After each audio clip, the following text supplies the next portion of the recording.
Welcome to Module 6.3, all about avoiding common framing mistakes. Proper framing is crucial for creating engaging and aesthetically pleasing videos. In this module, we'll explore common training mistakes that can detract from the quality of your videos and provide some tips on how to avoid them and ensuring content is visually balanced and clear. First one is minimizing clutter, like this chair. Identifying and minimizing clutter is super important and pretty simple. You just got to kind of look around, see what's in frame, look at the camera, and of course move the clutter out of the way. Or you can just change where you're standing and where the subject is, but you definitely don't want to have clutter that isn't supposed to be there and doesn't supplement your video.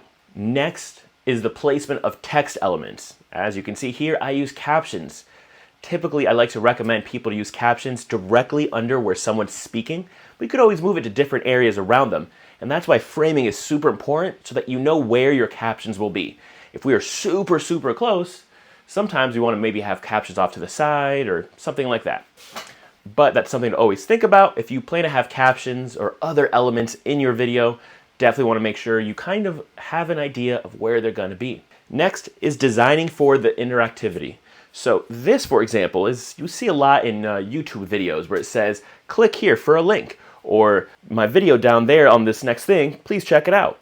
So if you plan to have any interactivity within your video, you want to make sure you can think about where it's going to be in the frame, and so you can point at it, and so you don't look foolish, like a lot of my old videos when I first started. I'd point to one side and my video stuff would pop up the other. So just a cool little tip there. Lastly, it's about the safe zones for text and graphics.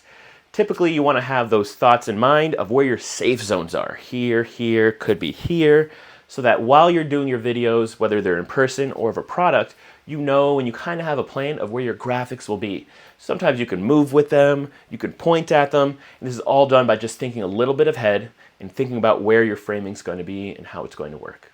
As we conclude 6.3, remember that effective framing is one of the foundational skills of video production, and it definitely influences the viewer's experience and their engagement.